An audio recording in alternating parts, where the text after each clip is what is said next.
Good evening and welcome to St. John's Lutheran Church in beautiful Conover, North Carolina.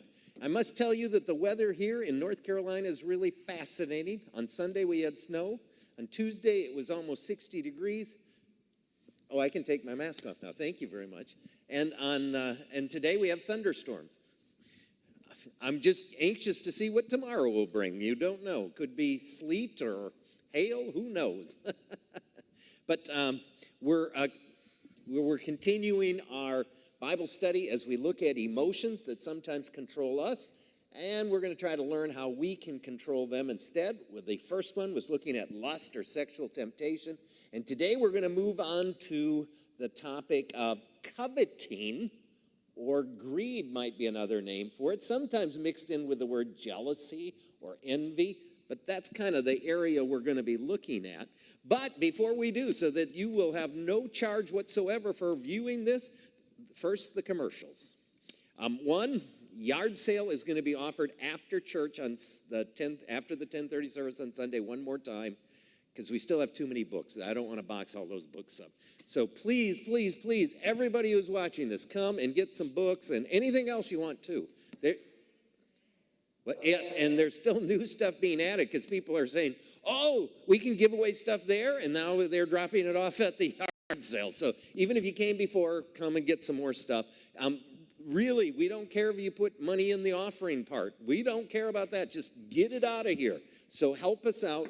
And if you can't make it Sunday at like 11:30, let me know, and we will arrange a time where someone will meet you and open up the gym, and they will help load your car with everything, even some things you may not want. I don't care. Second, barbecue's coming up in just, let's see, how many? 2 weeks from Saturday. Thank you. I was thinking, what was the date? 25th, I think, was the date.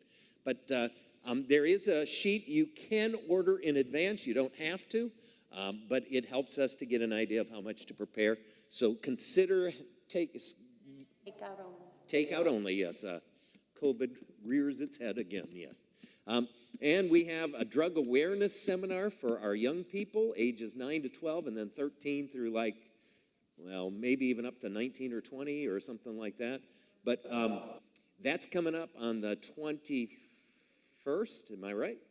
Thank you. And please, please, please, if you have relatives or friends with kids in those ages, please encourage them to come. Just this week, there was another young man in our community that died of a heroin overdose. And this time was not a member of our church, but I've seen way too much of this, and it's time to do something about it. So that's what we're trying to do, be proactive rather than just mourning with families when we lose another person. We're trying to prevent this from keep on going. And just to remember also that we're doing stuff for the Pregnancy Care Center and to help the homeless over the next month or two.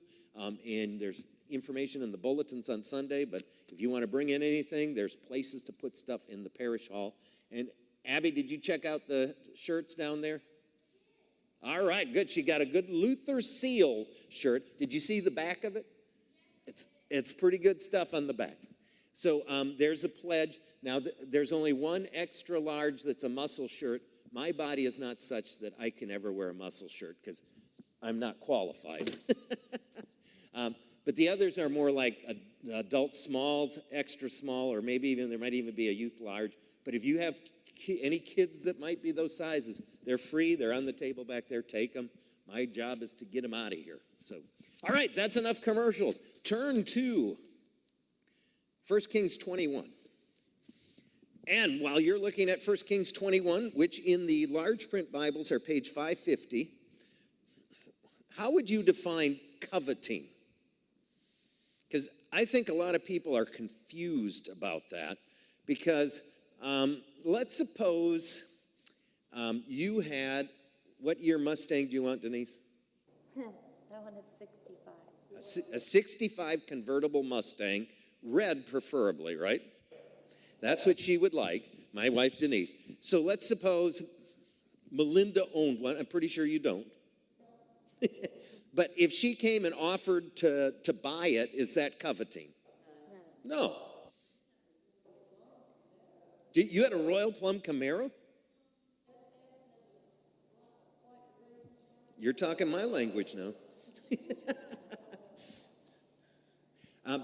So that's not. So when would it become coveting? So when, wanting something, that's not a sin thing. You get, I'm going to say, almost like you get obsessed with, I want a car and I hate them because they have it and I want it. Yeah, so that's in where you're obsessed with it and you become determined to get it one way or another, even at the expense of the other person. Now, coveting occurs before stealing occurs, before violence occurs. Coveting is really the mindset that leads to all those other sins. And that's what we're going to look at today as an example of how coveting leads to horrible things. Now, if you think about it, there's, very clever. I like what you're doing there. She's moving this so we might hear things better. Thank you. So the story of David and Bathsheba is actually an example of coveting too.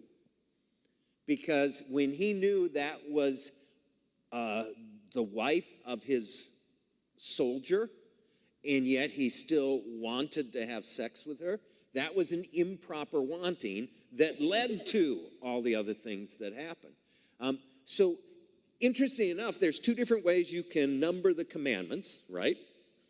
So in the traditional Lutheran, Roman Catholic, the more ancient way is with two commandments on coveting. The other way, there's two commandments on thou shalt have no other gods, one about graven images, and only one on coveting. But I don't care how you count them. The key is to know what coveting is. But I like our traditional way where there's two on coveting people, coveting things, because I think all the other commandments are broken because of 9 and 10, because we start coveting. And that can lead to steal and lie and cheat and hurt and violence. It can lead to so much.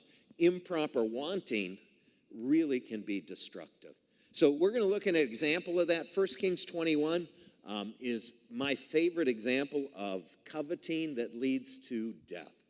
By the way, if you're watching online, and we've got 4 computers that have signed in already, including Dorothy Weber from California. I cannot stand to watch me on the screen because I'm talking with my hands so much. I'm going to sit on them for a little bit, see how that works. No, it won't work.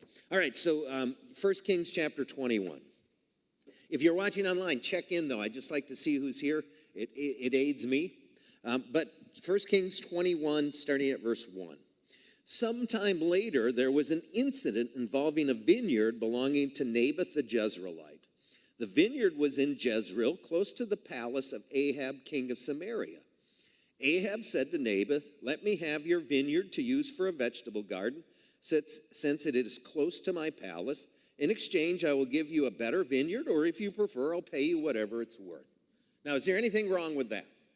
No, that's just a business transaction, or an offer of one. It's not a transaction yet. Nothing wrong. Nothing wrong at all. Now, right after this is where the problems are going to start coming up. So it will be a problem. But Naboth replied, "The Lord forbid that I should give you the inheritance of my fathers." So he said, "No." Why?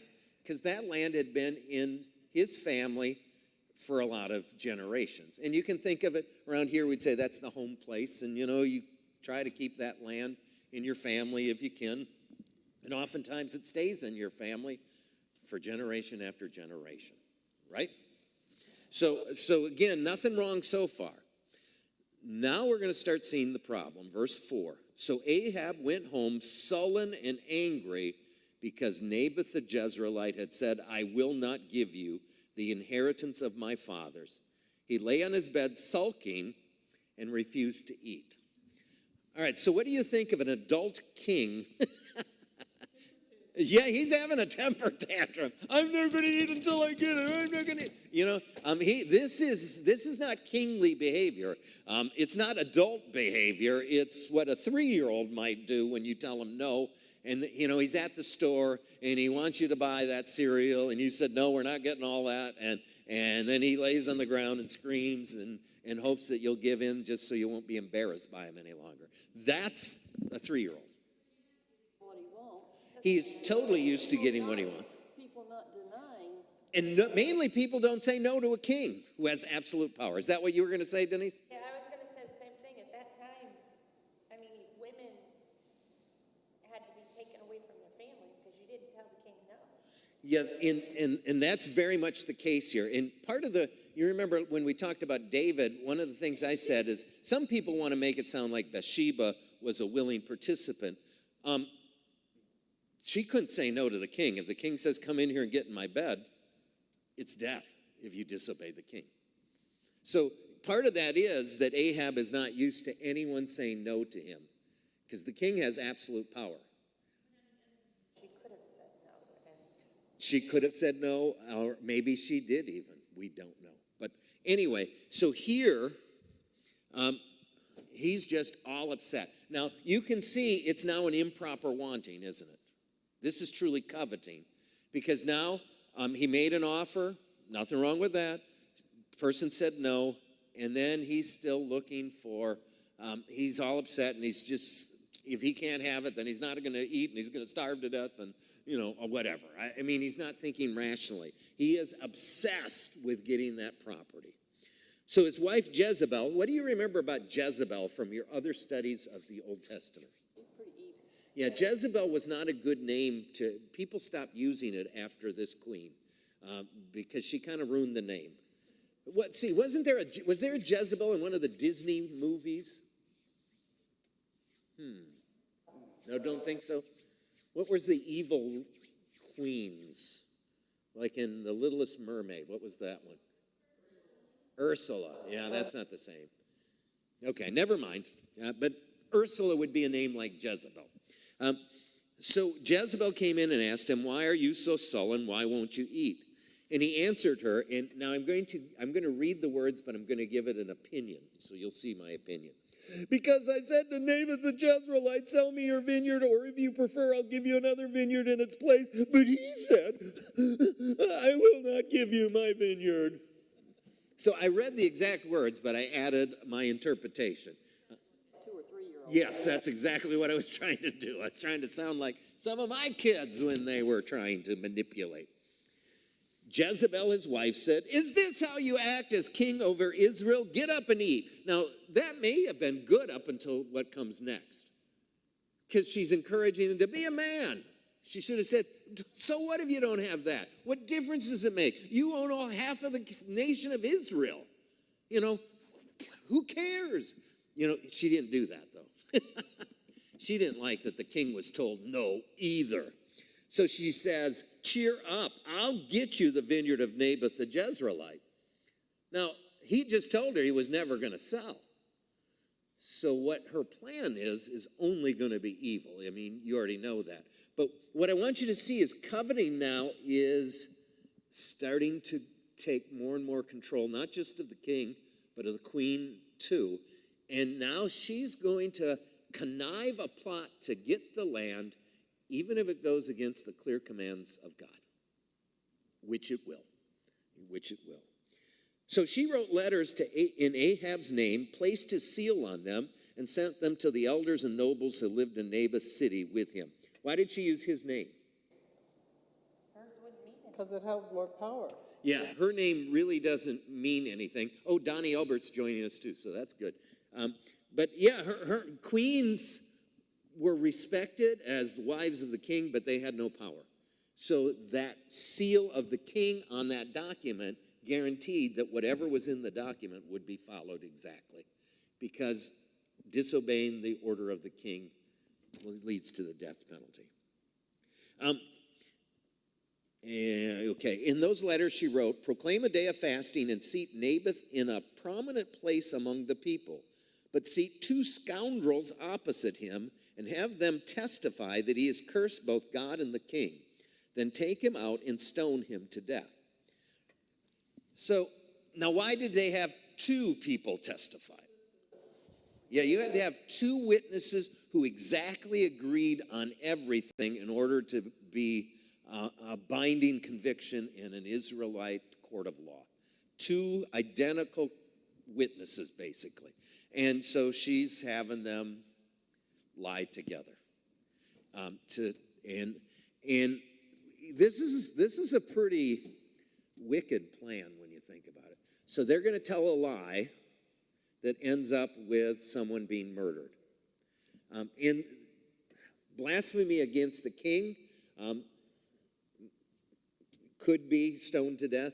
Blasphemy against God always was getting stoned to death. Remember when Jesus was accused of blasphemy when he answered "I am" to a question, taking God's name upon himself, which he was right about, but they were going to stone him to death for blasphemy. That was what would have happened to people who blasphemed God. So the elders and nobles who lived in Naboth's city did as Jezebel directed in the letters she had written to them. They proclaimed a fast and seated Naboth in a prominent place among the people. Then two scoundrels came and sat opposite him and brought charges against Naboth before the people, saying, "Naboth has cursed both God and the king." So they took him outside the city and stoned him to death. Then they sent word to Jezebel, "Naboth has been stoned and is dead." So they carried out her plot exactly as. Now, what you see is sin when it is full grown gives, or desire when it is full grown gives birth to sin. Sin gives birth to death. That's what we looked at last time or the time before. Stoned him are just as guilty as Jezebel? Well, the two people who lied and the people who set them up for it were guilty. Now, if most of the people there, everybody there would have taken up stones and stoned him. So most of them did not know that this was false charges. But the two people who lied knew, and then there's a couple of officials in there that set this all up. So they knew. So yes, they are guilty of murder just like Jezebel, just like Ahab, because he started it and he didn't stop it. You know, Jezebel gave the order, but it was still for him. So, but what I want you to see is something so little as an improper wanting never stays little. It just keeps growing and growing and growing until lives are destroyed. Now, can you think of an example of an improper wanting? I'm thinking of some Wall Street tycoons that were pretty successful.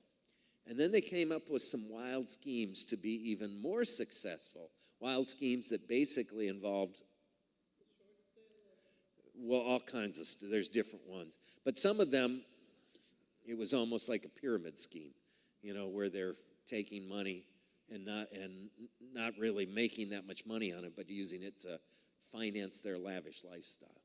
You know, that desire for more really is a big part of the problem here. That I can't be content with what I have. Yes?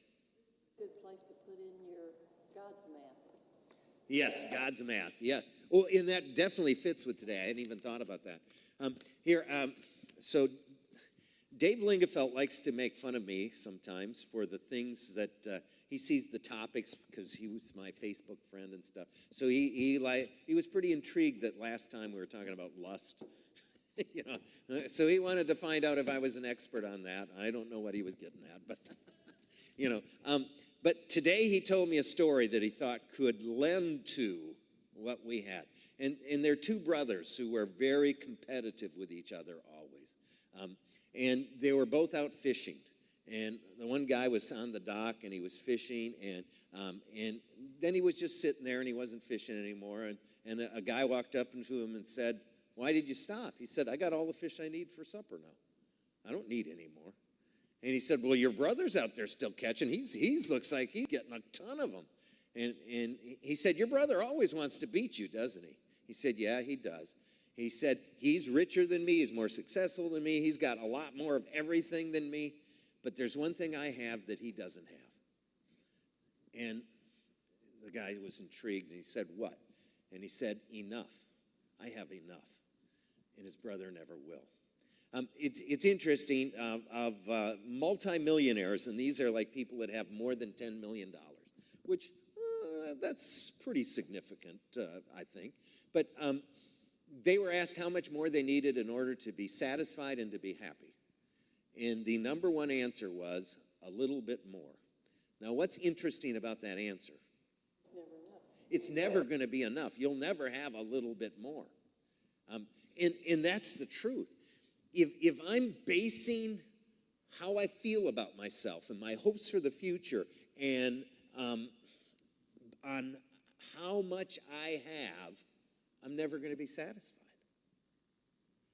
Or I can base how I feel about myself and my hope for the future on God's love and God's promises. So we're going to come back to this idea. But I just wanted to give you a very graphic extreme of why in the Bible coveting is taken very seriously.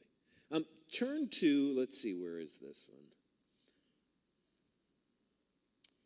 Well, I can't read my handwriting too good, but I'm thinking, all right, let's try Luke 12, maybe.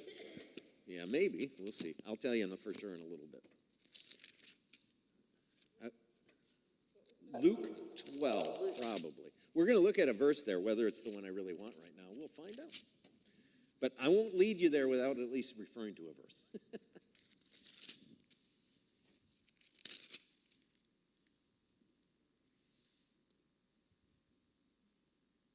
Yeah, this is where I wanted. So Luke 12, verse 13.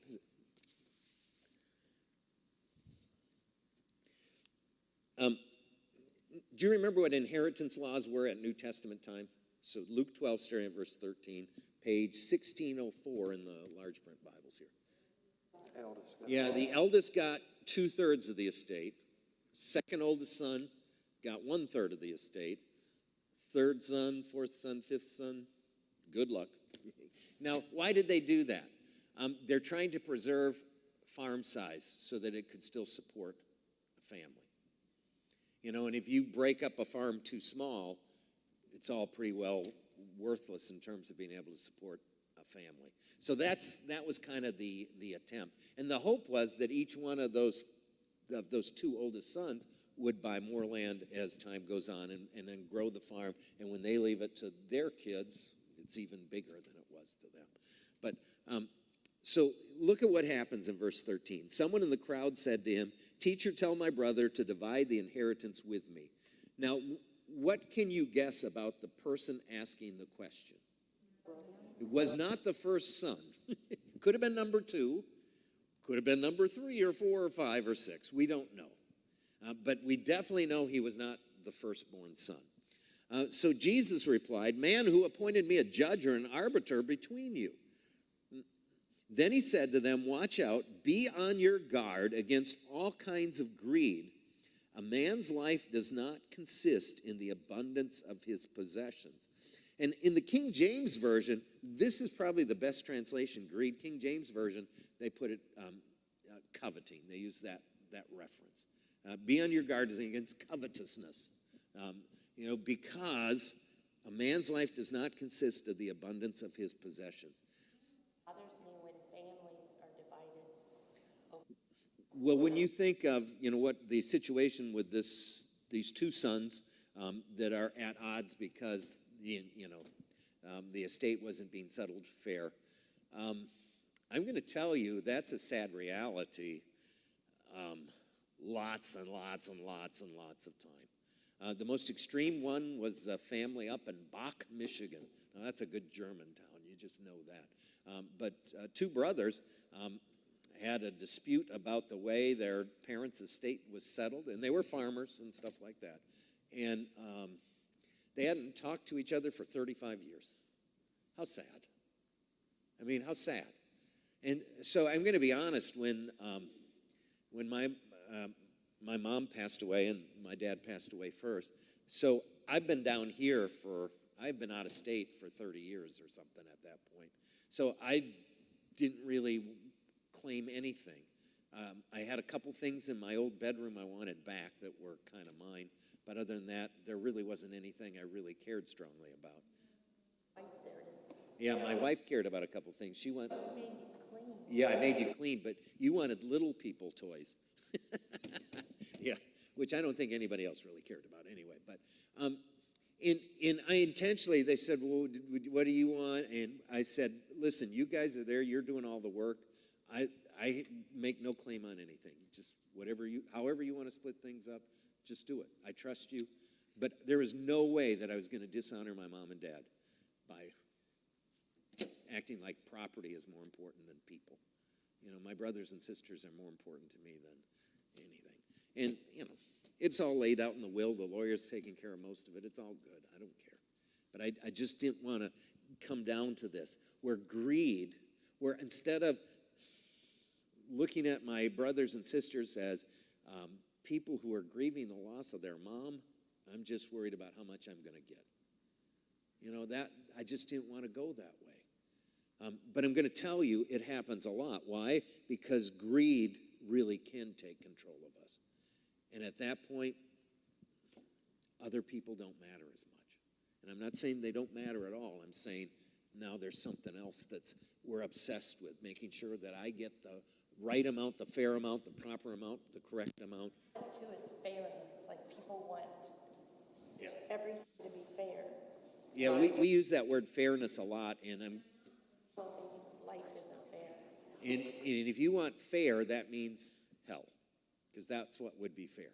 I don't deserve anything good because I've sinned. I messed up. I've not lived the right life according to God's commands. So the fact that every morning I get up and there's food in my house and I have a house and I got a car and I got a wonderful family, that's grace.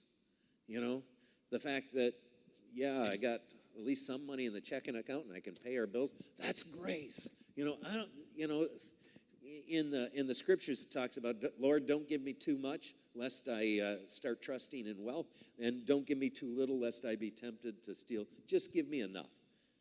Enough is just what we need. Go back to the story. So now, then Jesus tells this story. And notice, a man's life does not consist in how much stuff you got and how big a pile of stuff you got. And he told them this parable. This is a famous story. The ground of a certain rich man produced a good crop. He thought to himself, what shall I do? I have no place to store all my crops. Then he said, this is what I'll do. I'll tear down my barns and build bigger ones, and there I will store all my grain and all my goods. And I'll say to myself, you have plenty of good things laid up for many years. Take life easy, eat, drink, and be merry. Now, what's wrong with that attitude? Not living in the moment. Say that louder, Denise. He's not living in the moment. He's preparing for the future, and then he's missing out. Is there anything wrong with setting up a retirement fund? No. Right? So what is wrong here? Instead of being happy what would fit in the barns that he tore down so that he could put up more, because what he could accommodate wasn't enough. Yeah, and especially just look at the word I. So like in verse 18, I will tear down, I will store all my grain. This is all, what shall I do? I have. It's all self-centered. And it's all about his life is now great because of the abundance of his possessions. Because he's got a bigger pile of crops, and he's not even going to have to work for a while. He's got it made. His life is great, and it's totally about possessions, and life is totally about him. You look, it says, I will say to my soul, soul, you have ample goods. Yes. And says, God said to him. Yeah, we haven't got to the God said part. But this is total self-centeredness, and life is all about how big a pile of stuff he has. And what's missing? One, that great crop, he did not cause to grow. Now, he planted seed, but who caused that bumper crop? God did. So he's not seen the bigger picture, and he's basing happiness on stuff instead of relationships. And I'm going to be honest, money can buy happiness for about 20 minutes. I mean, it does. When you get a brand new golf cart, it's pretty exciting for a little bit, isn't it? Well, it's okay. Because when I bought my Jeep, it's a used one, but my other car had been hit and totaled, and I liked having a car that ran, so I was pretty excited about it. And I earned respect from my sons because they thought it was cool that I had a Jeep, even if it wasn't one of the cool Jeeps, But see, you got a good name on it because my other was a Sorrento. Kia's name doesn't go as far, I guess, or something. So I'm feeling good, but you know what? It breaks down, it gets scratches, it gets just like any other car. It's not, so for a little bit it feels good. But long term, possessions don't give you what you're looking for. It's God. Yes? So it's okay to have an IRA and retirement set up and stuff, but does it become a sin if that's what your hope is based on, or your... Well, you remember the stock market crash in 1929. I remember it well. Oh, man, that devastated my dad. I'm just kidding. I'm not quite that old. But not quite. What? 29. 29. Do you remember it? Yeah. Instead, Yeah. Well, I'll tell you what, the people who lived through the Depression, they never forgot the stuff of the Depression. That shaped people forever. Yes, well, and you could not throw things away that you might possibly need. plastic bags. Yeah, and we might need a little bit better attitude about that stuff, that it's good to be frugal with things, But the stock market crash, I'm not sure how accurate the way it's told today it is. But when people tell that story today, they're saying there were hundreds of people who committed suicide because they had great wealth, but it was all stock wealth, and then it became worthless. Or they had a lot of money in the bank, but then the bank went bankrupt and they could get 10 cents on the dollar. And that people committed suicide because now their hope for the future was devastated. And so is it wrong to trust in wealth for your future instead of God? I think so. Luther started, what is the first commandment? We will fear, love, and trust in God above all things. And that trust above all things is really a critical part. I want you to feel good about your future. I already know where your future is going to lead at one point in time. And that's a really good place, like the best place by far. And even in the meanwhile, even though we're living in a fallen world, I know God is with you. And he's going to get you through the ups and downs and craziness of life in this world. Peggy is the oldest one here. Can I say that okay? Okay. But you know what? Peggy's been through a lot of ups and downs in her life. And some heartbreaks, deaths of loved ones, and cancer in the family, and you name it, and you name it, and you name it. And one of the things that I think she would say, and you slap my hand if I'm not saying it right, but God got her through it all. And that includes Wayne's cancer and Mark's death and a whole bunch of other stuff. I'm just hitting two of the big ones. God got her through it. Was it easy? Was it pleasant? No. Her hope for making it through life is based on God who sustains, God who loves, God who is with us, God and his promises. That's what gets us through. So really, one of the big problems in our world today is we are basing our hope for the future on our investments and our portfolios and our 401cs, and I don't know all the other names, but all those other type of investment accounts.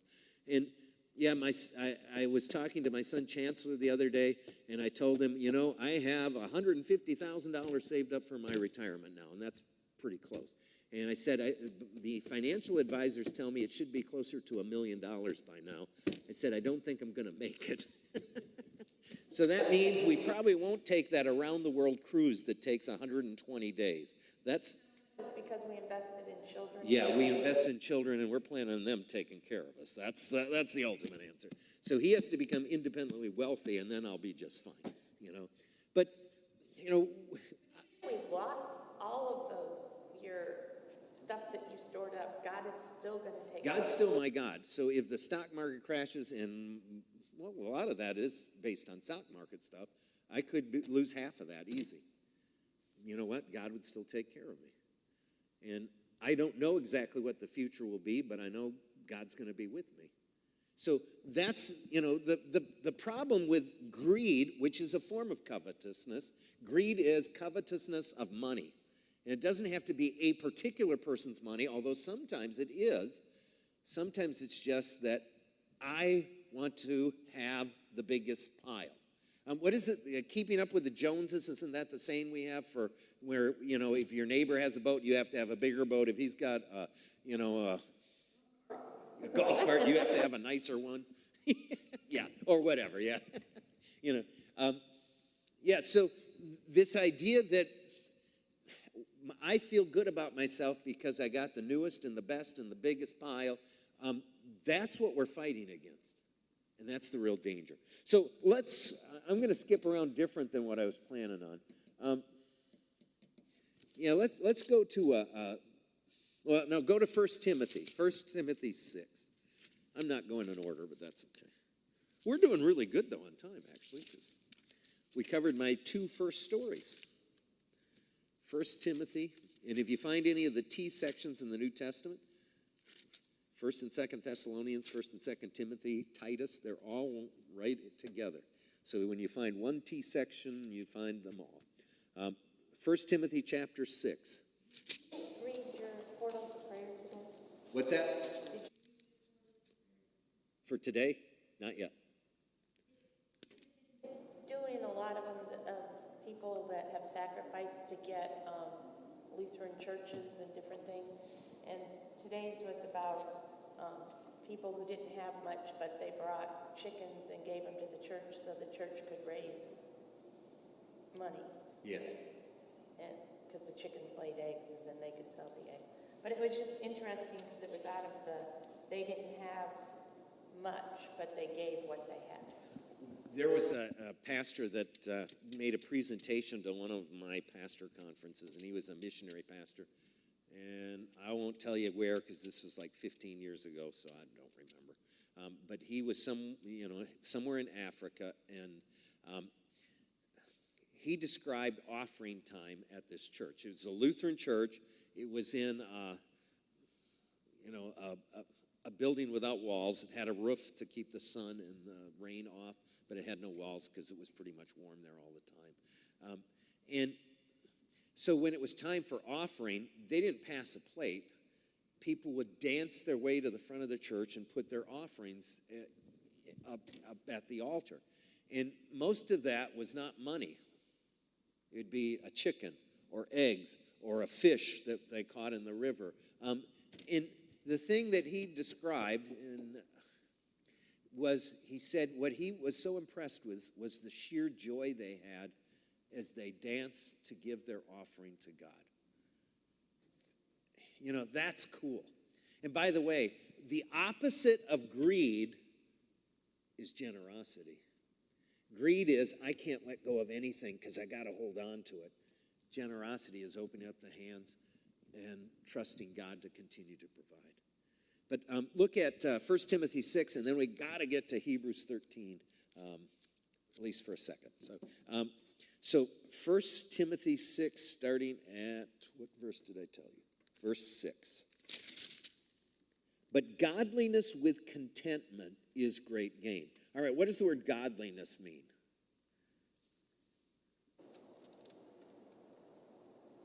Your goodness, the love of God. Thinking you're better. Yeah, so a lot of times we think of godliness as being describing the way we live. That can be true, but godliness is really about the passion rather than about the fruit of that passion. Godliness means God is my passion. He's what I most care about. Godliness, putting God at the center. And if you put God at the center, then everything else kind of falls into place. If you keep the first commandment, all the other commandments are easy to keep. If you can't keep the first commandment, you'll continue to have troubles with all of them. And that is really true. So godliness is both the way we live, because God is our passion because he's number one. For the Christian, every aspect of life is a moment of worship. You know, what I say when I hit my thumb with a hammer is an act of worship or not. Yeah. You know what I'm saying? And by the way, I failed on that one a couple times, so. Road and your tire goes flat. What's that? How about when you're on the side of the road? Yeah, Denise just had her tire go flat on the side of the road. So good news is AAA comes, and, you know, that's really nice. But In my study Bible, I like how it says contentment, a state of being, an attitude that enables a Christian to live with faith in Christ, impervious to the influence of external circumstances. yeah, and so let's move on to that second word. Godliness with contentment is great gain. In other words, that's the key. And we would certainly say tonight that's the key to overcoming greed, jealousy, envy, covetousness. Godliness with contentment. So contentment is what? Being content with what you have, not needing more to make you happy. I like how it says a state of being and an attitude. Yes, it is both. Yes, it is a state of being and an attitude. But here's what I want you to think about. A word that would go with contentment, a word that leads to contentment, is gratitude or thanksgiving. See, when I'm looking at my neighbor who has a newer car than I do and has that nice boat that I don't have and just got a metal roof on his, and I'm looking at my shingles that are aging bit by bit, you know, and so I'm looking over there. Now I am not content because my roof is not covered, my car is not as good, I don't even have a boat. So looking out there, all I can do is start getting obsessed with stuff all over you. Neighbors, you can go out on his boat. Yes. You don't have But by the way, if you want to know what extreme contentment is, you can rejoice when your neighbor wins the $1 million sweepstake, you know, and you don't. Because most of us, I should have bought one of those lottery tickets. You know, I should have, because what was it, $1 billion? Wasn't there $1 billion prize or something like that on one of them? Yeah, you know, man, I didn't even go get one, so I had no chance of winning one. But, you know, so I look out there and then I'm not satisfied. But if I can pause each day and give thanks to God for all the blessings he continually pours out upon me,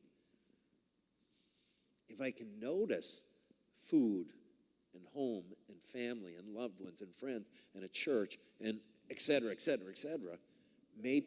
Doesn't a true life, a godly life, doesn't that lead to contentment? Yes, if it can, you know, so, but, you know, it's interesting, when God teaches us how to pray so that we don't worry, what's the one word he added? Bring your petitions to God with thanksgiving, or, you know, with thanksgiving in Philippians 4, whatever verse that is. With thanksgiving, he teaches us to pray. Why? Because as soon as you start giving thanks, it changes you. And, you know, we are really cruddy at giving thanks here in the United States, because we really are among the most blessed of all nations. Whether we're number 1 or number 3, I don't know, but certainly we're at the very top. And, you know, our people that are considered, you know, poverty level existence, you go to Haiti and see someone who's truly poverty level existence, and it's 2 million% different. And I know that's not a number, but that's, you know, it's just, we are so blessed. And even with all the tough things going on in our land this past year and a half, 2 years, we are so blessed. But mostly we don't even notice it. Even on a day called Thanksgiving, most of the time we rarely, if ever, truly give thanks. You know, we complain because the turkey prices were higher than last year. You know, we grumble because Uncle Ed's coming and he always says annoying things. And, you know, and we find reasons to grumble. What's that? Or your football team lost? Yeah, my football team lost. Well, that I am still upset about, but I'm working on it. Yeah. But I mean, we find all kinds of things to grumble about. We're great at that. But, why does Jesus always give thanks before a meal? One, because he truly was thankful. Because you know what? He didn't have a job. And yet, always he had food. And he looked at that as his heavenly Father was providing for him. Those 3 years he traveled, all he did was teach and preach and heal. He had no way of earning an income, but he always had food. He always had money, so God provided. So he was genuinely thankful, but two, he most certainly is setting an example for us. That simple thing of pausing before a meal, not just to say a quick, come Lord Jesus, be our guest, let the food us be blessed, or and there's slightly 3 different versions of that prayer. So I may not have said it the way you do. It's still okay. We can agree to have different versions. But even with just saying that, that's not it. It's pausing and saying, God, this is from you. And once again, you're taking care of me. And just pausing to recognize that meal is a gift from God. A sunny day is a gift from God. That sunset that looks so beautiful from up here on the hill is a gift from God. That sunrise is a gift from God. That full moon night is a gift from God. That beach that you love to walk on is a gift from God. That mountain that you love to hike up and see the waterfall is a gift from God. The colors of the fall, the colors of the spring, those are gifts from God. That baby that is born, my granddaughter's almost 3 months old now, but that's all gift from God. And yet most of the time we cannot pause to ponder the gifts of God because we're busy coveting things we don't have, wanting more, never quite having enough. Is that, and I know that's a general statement, but that's the United States right now. Go ahead, Denise. If you read verse 9, I find that really enlightening. And I don't know if you're translating. Yes, we're getting there. So, yeah. So I was going to say, even if you reflect on the year that we had COVID, if you truly reflect on it and think about it, a lot of good came out of that too. Because we were able to slow down and to actually enjoy your family and the simpler things in life. Thank you, St. John's Lutheran Church, for putting the Bible verse that I was slaughtering. That was Abby. Even though it says St. John's, I'm pretty sure it was Abby. But you're absolutely right. So, that you remember in March when we first were kind of ordered to just stay at home and everything's supposed to be shut down, and churches could have 10 people per worship service and all that stuff. We didn't have church meetings. We weren't having group Bible study classes except we did on Sunday morning, I think, still, and that was it. So the church met on Sunday mornings, 10 people at a time, everybody else on videotape. But as horrible as that was for me, you know what? We spent time as a family almost every night playing dominoes or other board games. We hadn't done that in years. And we laughed. And I began to appreciate what I had right in my house. I'm blessed with a wonderful family. So maybe that wasn't all bad. And I think a lot of people found they had extra time for Scripture, and they started spending a little bit more time in the Word of God. And they see promise after promise after promise, and they found hope growing within them, even though this pandemic was real and it was going on. So, yeah. All right, let's keep going, though, for a little bit. It's verse 7. So 1 Timothy 6, verse 7. For we brought nothing into the world, and we can take nothing out of it. That is a profound truth. So, how big a pile you leave for someone else doesn't really matter. But verse 8, but if we have food and clothing, we will be content with that. Now, that is a statement of what should be, not what is. Because we could say, but if we have food and clothing, we should be content with that. We rarely are. Is it enough to have a home, food and clothing and a car and medicine and, I think it should be. So, how many outfits did the average person have? Yeah, the house we stayed out on Main Street in Claremont. Peggy, you remember where we stayed. It's now torn down, but it was really a nice home. But I'll tell you one thing: it had no closets. Yeah, it did have one. I think it was for coats, but bedrooms don't have closets. Why didn't you need closets back then? Didn't have enough clothes to fill. You'd have like 3 outfits. You know, one for church and a couple for work clothes, right? I mean, robe. yeah. You could fit it all in something far less than. You don't need a whole closet for any of that.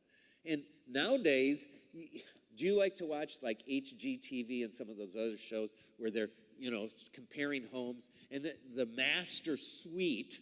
Not one has like a ballroom size bedroom, and then it has a half of that bathroom, with but they all have to have walk-in closets that are huge, that I could put, like when we were having trouble fitting 11 people in beds in our house, one of those walk-in closets could have been a bedroom, would have been bigger than some of the ones we walled up, and it would have been fine. Deb's room was pretty much like a walk-in closet size, I think. Yeah.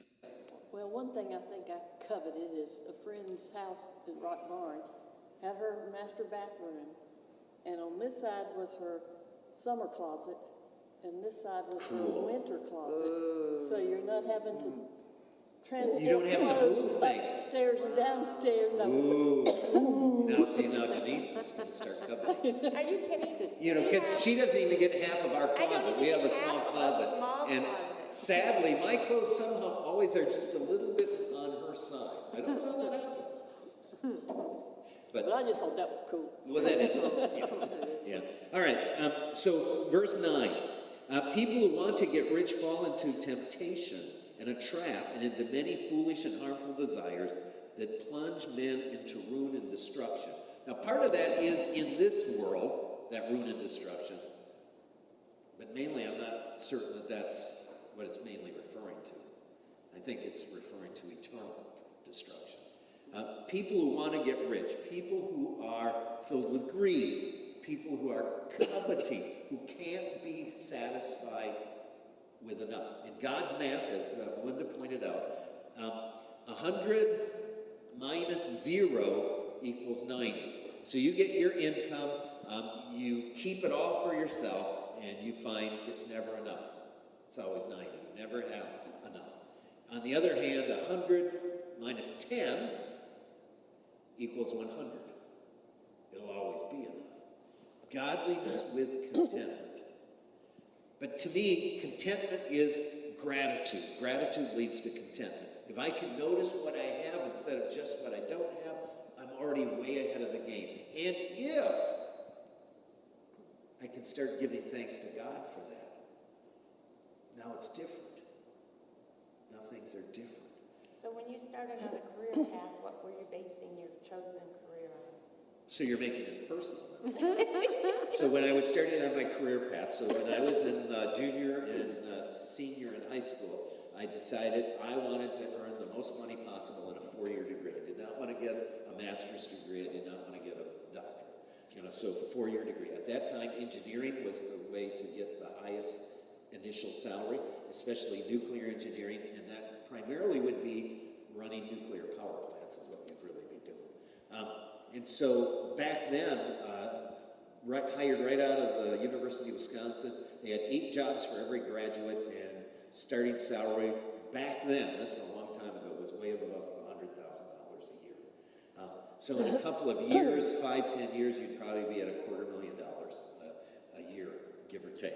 Now, that sounded really good to a young man whose idea of what the good life was based on how much, the kind of car you drive, how big a house you had, and how much you had in the bank.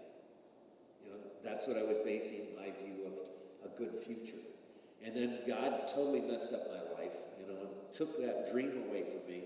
And I don't think I'll ever earn $250,000 in a year. Probably not. Probably not. And I'll never get that Lamborghini. And I'm never But going to. did God take a dream away from you? No, he gave me a He better. gave you a bigger You dream. know what? And I am truly rich, and I'm going to tell you that. I'm rich in family. I got 6 kids, you know. Woo-hoo, yeah, I'm better than most of you. Yeah, that used to be a small family, by the way, didn't it? You remember growing up? Wasn't there a lot of families of 9, 10, 12 kids? 13. Yeah, I mean, Denise's dad was the 13th of 13 kids. I think my dad was 7th. My mom had like 7, 3 boys, 4 girls. Yeah, 7. One of our neighbors was Roman Catholic, and you know what that means. And they had at least 12. I lost count when I moved away. You know, but you know, wow, that was the norm. But I'm rich in that. I'm rich in friends. You know, after being here 25 years, you know, other than the people that only come here and there, I mean, I told Barney Stevens I was checking on how Kathy was doing because she's been pretty sick. And I said, I love you and I'm praying for you. You know, and he texted back, I love you too. You know, now you might think that's weird, but there's 200 people in this church easily that have told me they love me. You know, and it makes me cry. Polly Castile, some of you remember Polly Castile. Polly told me that all the time. And it's like, I think she was one of the first people to tell me that here at St. John's. And I'm a kind of a serious Lutheran pastor, you know. And we're not touchy-feely, and we don't use that love word. Sure. Just when your allergies act up. Yeah, you know. But man, it almost made me cry. And you know what? I told her, I love you too, Polly. And I meant it. You know, and that's really cool. So I'm rich in everything that matters, and I don't have some of the extras, but most days I don't care about that. That's my human part, because every so often I look out instead of up, and then I seem to care about it again. And I got to get my vision back to where it needs to be. So, yeah, we're almost done. We got to finish this section. So people who are filled with greed, people who are coveting, can fall into a trap that leads to ruin and destruction. Notice this quote. This is one of the most misquoted passages in the Bible. For the love of money is the root of all kinds of evil. Now, how do we say that? Money is the root of all kinds of evil. Not true. But the love of money is. So there was a good Lutheran guy up in Frankenmuth, Michigan, that owned a chicken restaurant, which tourists came and they served it family style, and everybody loved the food, and he just kept bringing in wheelbarrows full of money. I mean, he just was so blessed. His investment paid off. He expanded. He bought other businesses in Frankenmuth, which is a German-type town. You get authentic German experiences. And you know what was interesting? He told me he was a pro-life speaker like I was, and so we'd go around and talk to places. And he told me, he said, you know, when I first started a business, I told God I was going to tithe. And then after a while, I figured out I didn't need 90% of what I was taking in. So then I started giving 20%. And then as time went on, I realized I don't need 80% of this. And so now he was giving away 90% of what he took in. And his family still was very, very comfortable. We would say wealthy. But his church was having a building project. It was going to be $5 million. And this is back then, so that was a lot of money. And he put up $5 million. 5 billion would really be a huge building project. Yeah, 5 million. He put up 3 million, and he told me, he said, I could have put up the rest, but I didn't want to take the opportunity to give away from other people. You know, now that's cool. He had money, but he was not filled with a love for money. It's greed, it's covetousness that causes the problem. It's not money. Money is neutral. It can be good or evil depending on your attitude toward it. So that made me think of rebuilding this. That family gave this window and the crucifix or whatever that so many of the families of this church contribute. Well, and you just keep thinking about, we took out a 20-year loan to pay back the money that we would not cover by insurance and we hadn't had prior gifts for. And a 20-year loan was paid off in a little less than 10 years, if I remember. Is that right, Joe? 10 years. Yeah. Under 10 years. Where does that money come from? It came from generous people. It's from people who were not clenching things so tight that they couldn't give. And that's beautiful. You know, and I'm going to tell you, and boy, I'm getting long-winded. Okay, that's a pastor's prerogative, I guess. But I've been overwhelmed during this pandemic. You know, when we were down to 10 people per worship service here, I totally thought our finances were going to tank.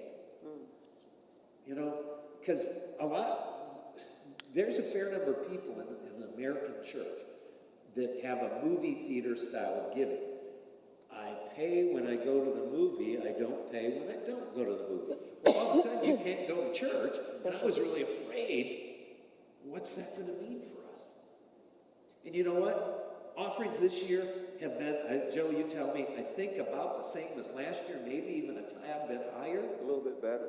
Yeah, just so, you know, and I'm going to tell you, I love going to the mailbox and bringing in the mail. Chastity tries to beat me to it, but I try to sneak out there before she does sometimes.